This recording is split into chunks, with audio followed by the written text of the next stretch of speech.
Vincent Intondi is Associate Professor of History at Montgomery College and Director of Research at the Nuclear Studies Institute of the American University here in DC. He is also the author of a forthcoming book coming out in January called African Americans Against the Bomb. Vincent Intondi.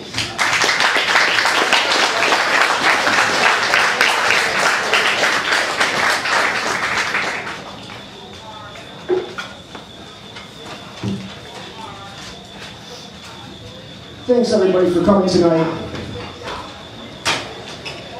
I stand here tonight with a heavy heart like most of you.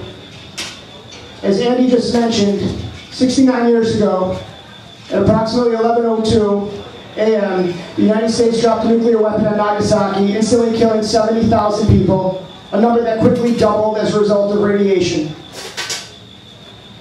We bombed the largest Catholic church in all of East Asia. We bombed the largest Christian population in Japan. Usually I'm in Nagasaki with my students, my colleague Peter Kuznick right now as part of the Nuclear Studies Institute. But for prior obligations to my publisher, I couldn't go this year, so when David asked me to speak on his behalf for this organization, I jumped at the chance. My first trip to Hiroshima and Nagasaki was in 2005 as a graduate student. And I was so affected that when I came back, I said to Peter, my advisor at the time, I have to find a way to combine my passions of African American history with this passion of nuclear disarmament. And he asked me one question: what did the black community think of the atomic bombing? And trying to find the answer to that question ultimately led to the book African Americans Against the Bomb. We bring students from around the country and we partner with Vincent University, so our students are with Japanese students throughout the entire trip. There's an incredible bonding experience as they go to museums and they hear from the hibakusha, the testimony of survivors, as they're going to ceremonies and listening to experts. And one memory that always sticks with me, a couple years ago we had a contingent from China. And there's a museum in Nagasaki that shows what the Japanese military did to the Chinese. Think about that. It's in Japan.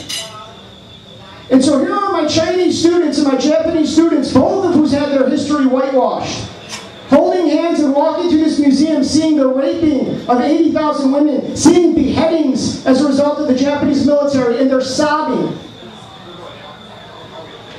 And how that affected them sticks with me. Imagine if the United States had a museum in Washington, D.C. about what we have done to other countries. The moment that affected me the most was my first year there, on the night of August 6th in Hiroshima. Every night on August 6th, every year, they have what's called the lantern ceremony. There's a very famous river in Hiroshima where so many people fled and tried to take refuge and died there. And so on August 6th of that night, thousands of people gather, survivors are there, the media is there, to make floating paper lanterns and to put them in the water.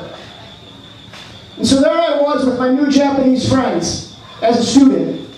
And we're waiting in this line. And everything that I've seen all week is starting to hit me now. And so as we get up there, we make our paper lantern, and I still remember the message I wrote, which was, I will dedicate every day of my life to making sure this never happens again. And as we held hands, we went in the water and put the lantern in. And as I saw that light of the candle flickering, I broke down. I began to sob uncontrollably, just saying, forgive me, forgive us, and I'm so sorry. They began to hug me and say, it's not your fault. Look what we did to China. Coco Kondo, a very famous hibakusha who I've grown close to, was up on a bank and saw from afar what was happening and swooped down to console me. She said, you have no idea the impact you had. These kids will never forget it. But now you have an obligation. You have to go back to the United States, and now you have to reach people one at a time and make sure this never happens again. It took me months to even be able to talk about that story, and as you can see tonight, it's still hard. And every year I go back, I've been going back for years, and every time when August 6th comes and I think I'm okay and I get to that lantern ceremony, I break down again. Now, the Hibakusha are amazing people. They truly deserve the Nobel Peace Prize, but they're getting old. Average age of the Hibakusha is 76 years old. Many who speak to my students every year in Japan have now passed. They're scared. They're scared that when they pass, nobody will carry on their story. Nobody will carry on their message to stop this madness of nuclear war. That's why I'm here tonight, to carry on their message. You see, there's a lot of acts of resistance that we can do to fight war. From what we wear, to what we eat, to who we vote for, to going out in the streets. Supporting Dave and his organization is an act of resistance against war. Supporting Andy and being here at busboys is an act against war. And no matter what you do, waking up every single day of your life and envisioning a world beyond war is truly an act of resistance. Thank you.